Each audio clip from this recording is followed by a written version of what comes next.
নেওয়াই বা কেন, আবার টাকা ফেরত দিতে যাওয়াই বা কেন? এরকম অনেক প্রশ্ন ভিউয়ার্সদের মনে হচ্ছে, আর তারা কিন্তু তাদের সেই প্রশ্নটা কমেন্ট সেকশনে গিয়ে করবারও চেষ্টা করছে, কিন্তু কমেন্ট সেকশন অফ। আচ্ছা বন্ধুরা, আমরা কখন কমেন্ট সেকশন অফ করি? যখন আমাদের কাছে ভিডিওতে আমি যা দেখাবো সেই প্রশ্নের উত্তর আমাদের কাছে মজুদ থাকবে না, তখনই তো আমরা কমেন্ট সেকশন অফ করব, তাই না? আর আমি যদি কোনো ভালো কাজ করতে যাই, সেখানে তো আমি জানবো যে আমি একটা ভালো কাজ করতে গেছি, যার জন্য আমি অনেক সুনাম পাবো এই ভিডিওতে। তাহলে আমি আমার কমেন্ট সেকশন কেন বন্ধ রাখবো? বন্ধুরা, কার কথা বলছি আশা করছি তোমরা বুঝতেই পেরে গেছো, ঢুমকির কথা বলছি। মানে আমাদের মৌ দিদি ভাইয়ের যে একজন আছে স্পেশাল যা, তার কথাই বলছি। বিষয়টা হচ্ছে, ভিডিওটা আমি কালকেই করবো ভেবেছিলাম, কিন্তু কালকে আমি ভিডিওটা করে উঠতে পারিনি, তাই আজকে তোমাদের সামনে ভিডিওটা দিচ্ছি। অনেকের অনেক রকম বক্তব্য যে টাকাটা তুমি নিলেই বা কেন, টাকাটা তুমি ফেরত দিতে গেলেই বা কেন। উত্তরটা সেরা দিলেও আমি তোমাদের সামনে দিয়ে দিচ্ছি, বা আমার মতো কিছু কন্ট্রোভার্সি ক্রিয়েটার হয়তো তোমাদের সামনে এই উত্তরটা পৌঁছে দিতে পারবে।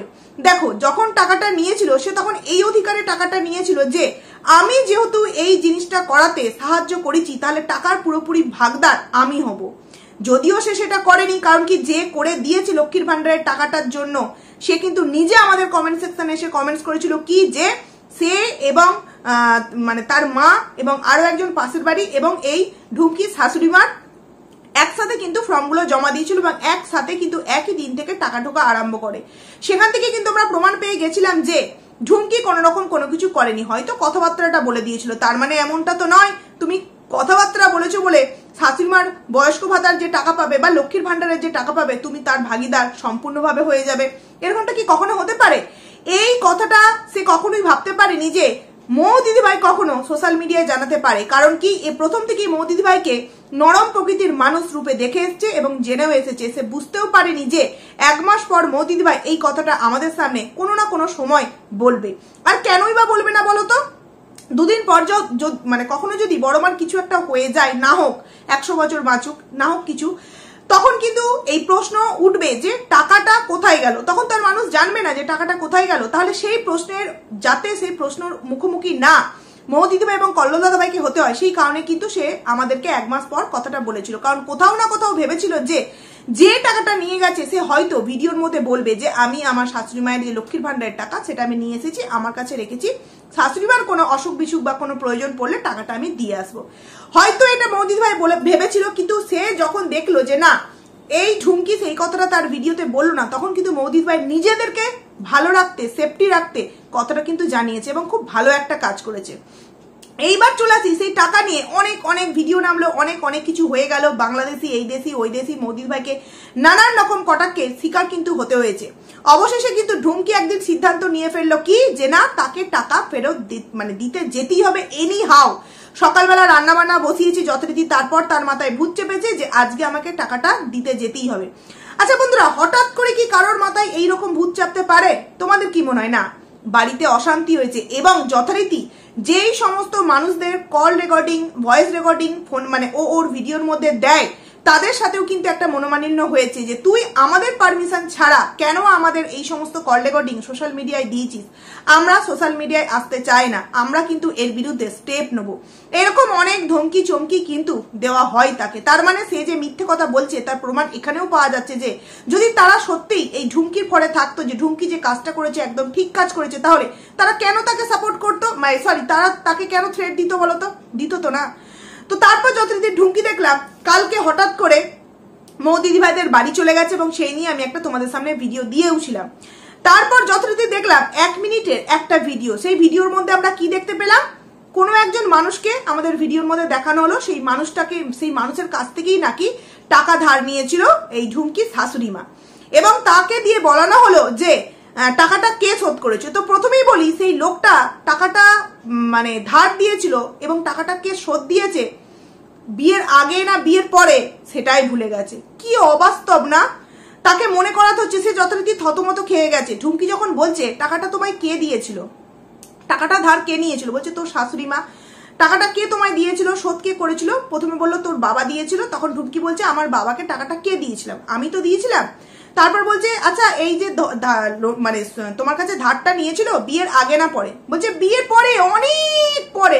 বলছে বিয়ের পরে না আগে, বলছে না না না না তোদের বিয়ের আগে। তার মানে এখানেই বোঝা যাচ্ছে যে তাকে শিখিয়ে ক্যামেরার সামনে আনা হয়েছে। আমার কাছ থেকে যদি কেউ টাকা ধার নিয়ে থাকে, বিয়ের আগে নিয়েছে না বিয়ের পরে নিয়েছে সে আমি জানবো না, আমি গুলিয়ে ফেলবো, এটা কি কখনো সম্ভব? তার মানে তাকে যে পুরোপুরি শিখিয়ে দেওয়া হয়েছে এটা কিন্তু আমরা বুঝতেই পারছি। আচ্ছা মেনে নিলাম, চলো শিখিয়ে দেয়নি, সে হয়তো ক্যামেরার সামনে একটু থতমত খেয়ে গেছে। আচ্ছা ও তো মৌদিদি ভাইদের বাড়িতে গেছিল, একটা ভিডিও করে 17 মিনিটে দেখিয়ে দিয়েছে, ব্যাস সেখানেই দাঁড় করে দিলে পারতো, কিন্তু না, সেই বিষয় নিয়ে সে আরো কিন্তু ভিডিও একটা 1 মিনিটে নামালো এবং কালকেও কিন্তু একটা ভিডিও দিয়েছে। আর আমার মনে হয় এখনো প্রায় দুটো ভিডিও কিন্তু নেমে যাবে, দেখবে তোমরা বন্ধুরা। তো তারপর যথারীতি সে যখন ওখান থেকে ওই মানুষটির সাথে কথাবার্তা বললো, কথাবার্তা বলার পর আরো যখন কথাবার্তা বলছিল, ওর কথাবার্তা বলার ধরনগুলো দেখলে তোমরা বুঝতে পারবে যে ও একটা রাগের মধ্যে ছিল এবং যথারীতি ওর সাথে ওর হাজবেন্ডের একটা অবভিয়াসলি যুদ্ধ লেগেছিল এবং গ্রাম থেকেও কিন্তু ওর উপর একটা চাপ সৃষ্টি করা হয়েছিল, যেই কারণে ও টাকাটা দিতে কিন্তু বাধ্য হয়েছিল। এবং ওর পরের দিনের ও যখন ভিডিওটা দিল, মানে প্রথম ভিডিও একটা 17 মিনিটে দিয়েছে এবং ওর ভিডিওর মধ্যে বলেছে যে এই যে আমি টাকাটা কেনই বা নিলাম, কেনই বা দিতে এলাম, আমার শুধু শুধু এই টাকাটা যাতায়াতের টাকাটা খরচা হলো। না রে ঢুমকি, মোয়ের একটা মুখ দেখালি আর 60,000 ভিউজ তুই নিয়ে নিলি। মোয়ের একটা মুখ 60,000 ভিউজ একটা ভিডিওতে।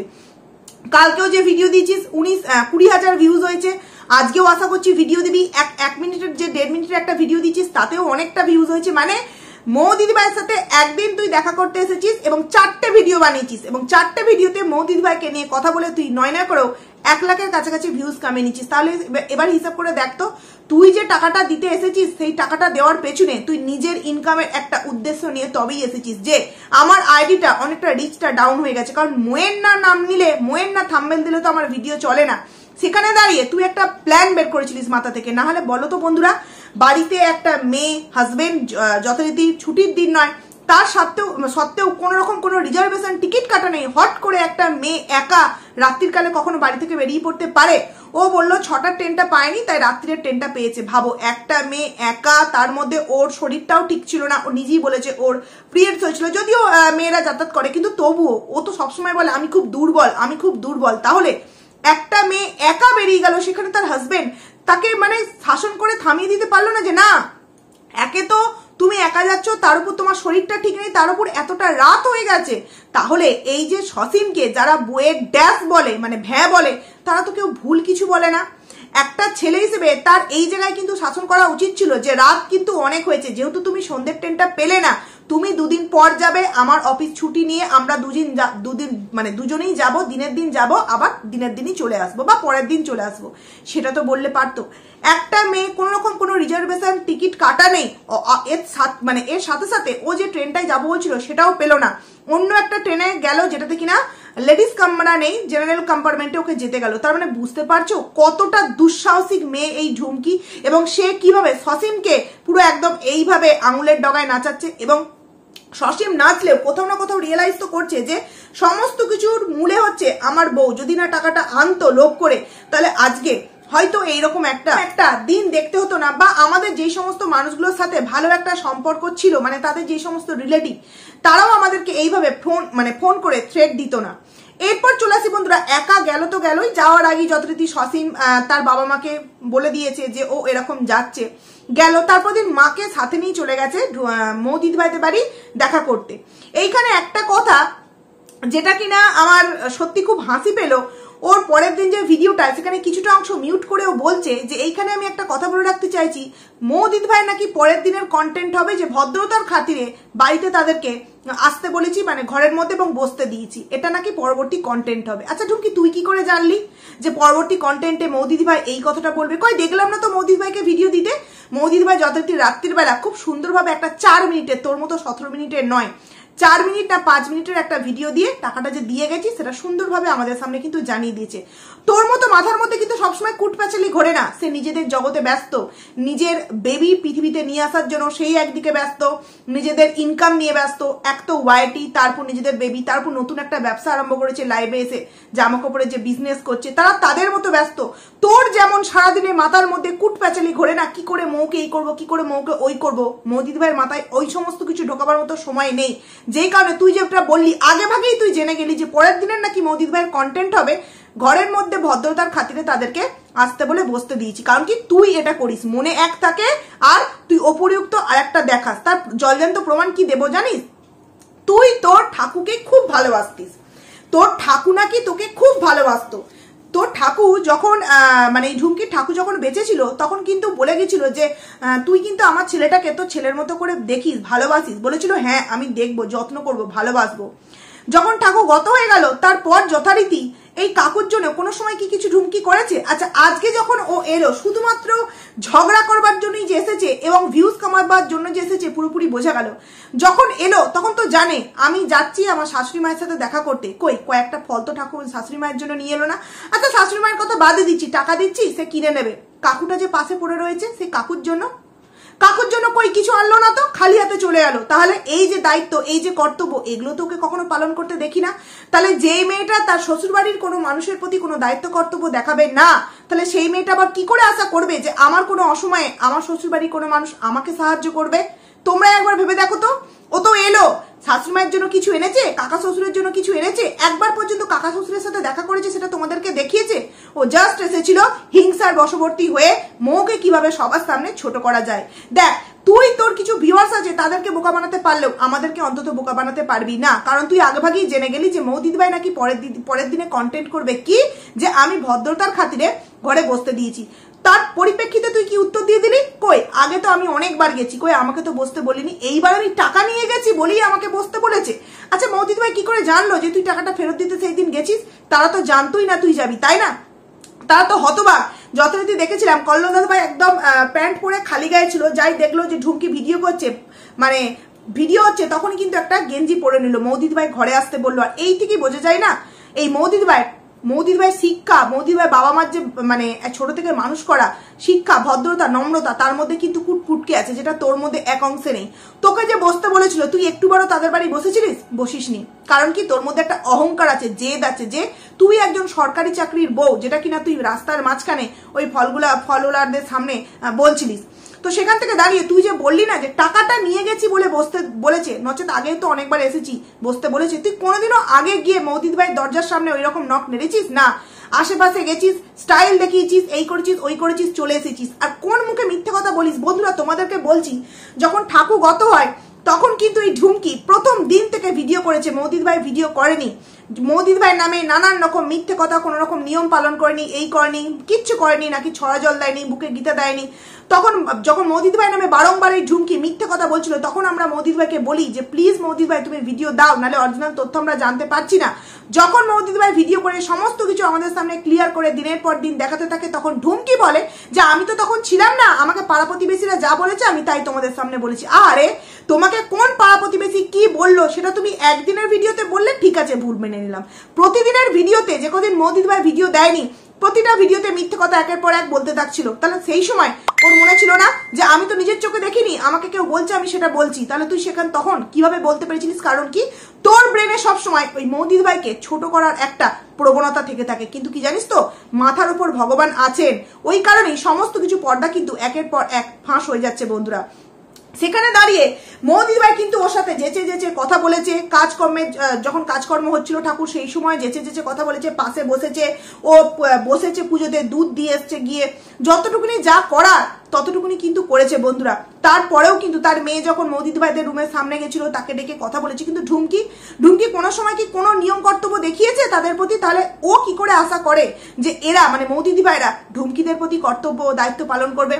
তোমরা দেখেছো ও যখন মানে দেখা করে চলে এলো, তারপর যখন ওই একজনকার সাথে কথা বলালো, যে শিখিয়ে দিয়ে কথা বলালো, তারপর একজন বললো যে কিছু ফল নেবো, তাদের বাড়িতে কেউ মারা গেছে, ফল নেবো।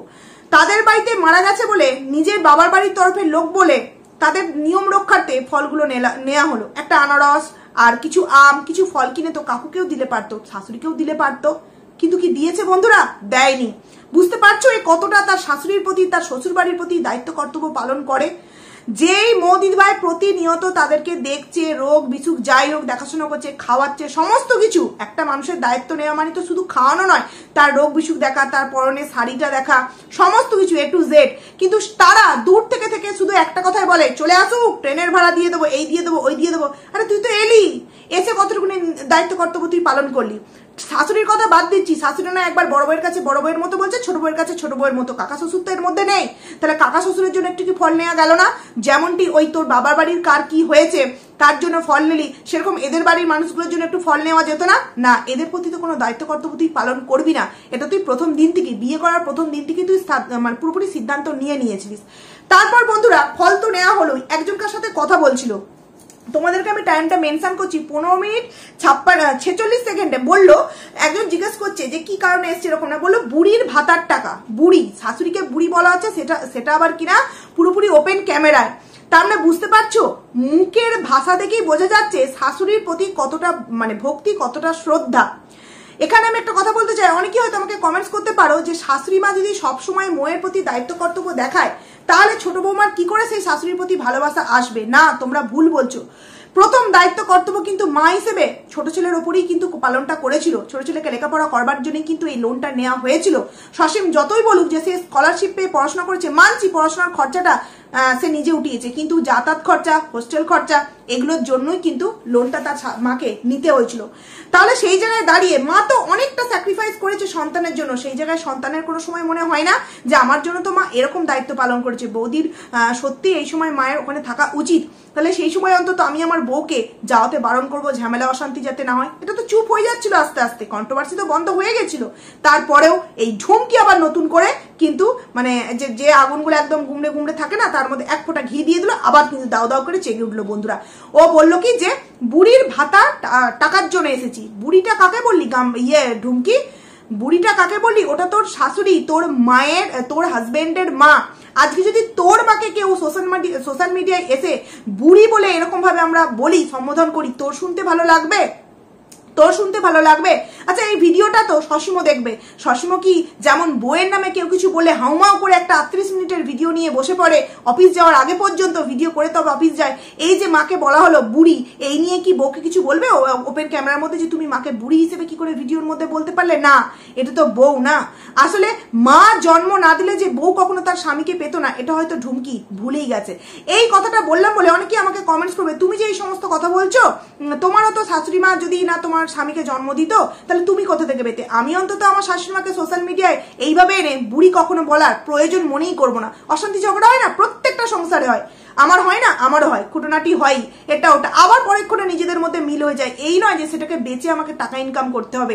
আমিও তো ডেলি ব্লগ করি, 365 দিন একটা মানুষের যেমন কোনো শরীর ঠিক থাকতে পারে না, তেমনি হাতাকুন্তি থাকলে যেমন একটা খুঁটুনি লাগবে, সেরকম কিন্তু শ্বশুর বাড়িতে থাকতে গেলে প্রতিটা মেয়ের সাথে, নয় যা, নয় ভাসুর, নয় ননদ, নয় শাশুড়ি, নয় শ্বশুর, কারোর না কারোর সাথে কিন্তু একটা মতের অমিল কিন্তু প্রথম থেকেই হয় বন্ধুরা। এটা আমাদের প্রত্যেকের সাথেই হয়ে আসে।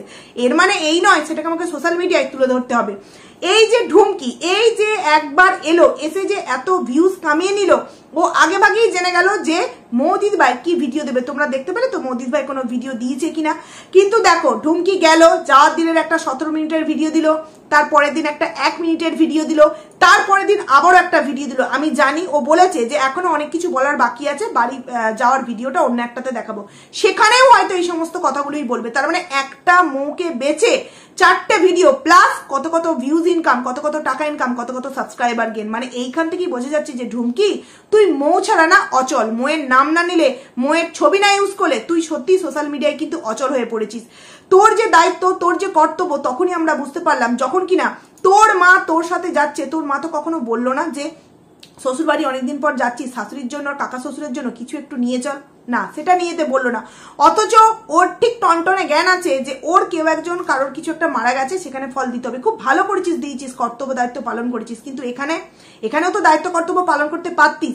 এবং ও আসার সময় কিন্তু আরো একটা কথা বলছিল যে ওর যেই সমস্ত পাড়া প্রতিবেশীরা আগের বার এসে ভিডিও করেছিল, তাদের সামনেও কিন্তু ভিডিও নাকি ও করতে যাচ্ছিল, তখন নাকি ওখানকার লোকেরা বলেছে যে ভিডিও করবি না, ভিডিও করলে ফোন পুরো মেরে ভেঙে দেবো একদম, এইরকম নাকি বলেছে। বুঝতে পারছো যে ওকে অ্যাকচুয়ালি কেউ পছন্দ করে কিনা? টাকাটা ও নিয়ে গেছিল নিজের কাছে রাখবার জন্য লোভে পড়ে। ও বুঝতেও পারেনি যে এই টাকাটা ওকে ফেরত দিতে হবে। এই কন্ট্রোভার্সি ক্রিয়েটারদের কথার জন্য অগত্যায় ওকে এই টাকাটা ফেরত দিতে হবে। ও বলল ওর মেয়ের পড়াশোনার জন্য মেয়েকে নাকি আনেনি। তারপরে মেয়ের পড়াশোনা মানে স্কুল আছে, অফিস নিশ্চয়ই হাজবেন্ডের আছে, তাহলে মেয়েটা কার কাছে থাকবে বন্ধুরা? একটা মেয়েকে বাড়িতে রেখে একটা মানে বাড়ির বউ, হাজবেন্ড আসছে না, এতটা দূরত্ব, রিজার্ভেশন টিকিট না, রাত্রির 11টার ট্রেনে কোনো লেডিস কম্পার্টমেন্ট নেই, কতটা দুঃসাহস হলে, কতটা মানে মানে উদ্ধত্তপনা হলে এরকম কাজ করতে পারে। আর সেখানে বর একটা কথাও বলতে পারলো না। আমাদের বাড়ির হাজবেন্ডরা হলে মানে কি বলবো, এক হাঁকারে মানে হাত থেকে ফোনটা কেড়ে নিয়ে আর ঘরের মধ্যে হয়তো পুরো তালা চাবি দিয়ে দিত, যে রাত 11টা বাজে তুমি একা একা এখন ট্রেনে করে যাবে, কি ভেবেছো তুমি নিজেকে? আর নচেত হয়তো বাবার বাড়িতে ফোন করতো যে আপনার মেয়ে এরকম জেদ করছে, কি বলবেন বলুন। রাত্রির 11টা যদি কোনো একটা দুর্ঘটনা ঘটে যেত, মানে এই থেকেই বোঝা যায় না ঢুমকি আর মোয়ের মধ্যে এটাই হলো পার্থক্য, যে মৌ সমস্ত কিছু ঠান্ডা মাথায় ট্যাকেল করে, যে অশান্তি হয়েছে চলো এটা আস্তে আস্তে ঠিক হয়ে যাবে, আস্তে আস্তে জিনিসটাকে ম্যানেজ করবো। কিন্তু ঢুমকি হচ্ছে এতটাই অত্যাধিক তেজাপূর্ণ একটা মানে কি বলবো, মাথার মধ্যে সবসময় মাথা নাকি একদম গরম হয়ে থাকে, যে আজকে ভাবলাম তো আমাকে আজকে করতেই হবে। বুঝতে পারছো যে ওর বাড়ি ছেড়ে যাওয়ার আসল কারণ মৌদিদ ভাই নয়, ওর বাড়ি ছেড়ে যাওয়ার আসল কারণ যে ও এখানে থাকবে না, ওর নিজের মতো করে লাইফটাকে কাটাবে, তাই কিন্তু ও বাড়ি থেকে বেরিয়ে গেছিল। বারংবার দোষ দেয় কার নামে? মৌদিদ ভাইদের নামে। অবশেষে মৌদিদ ভাইকে একটা কথা আমি আমার ভিডিওর মধ্যে বলতে চাই, যে তোমাকে আমি কোনো কন্টেন্ট করতে বলছি না, তবে ভিডিওর মধ্যে একটা অন্তত তুমি রিপ্লাই দিও যে তুমি শুধুমাত্র টাকাটার লোভে তুমি তোমার যাকে ঘরের মধ্যে আসতে বলেছো, কারণ এটা কোথাও না কোথাও তোমাকে এমন পিঞ্চ মেরে বললো যে আবারও কিন্তু কন্ট্রোভার্সির একটা ছোঁয়াও কিন্তু রেখে গেল। দেখো মৌদিদ ভাই চুপ করেছিল না, চুপ করেছিল, বিষয়টা চুপ হয়ে যেতে পারতো, কিন্তু ঢুমকি তার ভিডিওর মধ্যে কয়েকটা কথা মিউট করে তাকে বলতে হলো। মিউট ওখানটা করার কোনো প্রয়োজন ছিল না, যেটা দিয়েছিল সেটা দিলেই হয়ে যেত, কিন্তু না, মিউট করে ওকে আবারও কন্ট্রোভার্সির একটা কন্টেন্ট দিতে হবে, যাতে করে ওর যে টপিকটা এখন চলতে থাকে এবং ও মিনিমাম 20 থেকে 30 হাজারের একটা ভিউজ প্রতিনিয়ত গেন করতে পারে। বন্ধুরা আসল ব্যাপারটা হচ্ছে ওর এখানেই, ওর ভিউজ ডাউন হয়ে গেছিল, যেই কারণে প্ল্যানিং মাফিক যে আমাকে কন্ট্রোভার্সির মধ্যে জড়াতে হবে এবং মৌকে বিক্রি করে আমাকে টাকা ইনকাম করতে হবে। বুঝতে পারছিস তোর আসল অকাতটা ঠিক কোথায়? তো যাই হোক চলো বন্ধুরা, ভিডিওটাকে এখানেই এন্ড করছি। খুব তাড়াতাড়ি আবার তোমাদের জন্য নতুন একটা ভিডিও নিয়ে আসতে চলেছি, ততক্ষণ তোমরা কিন্তু খুব ভালো থেকো। তো চলো।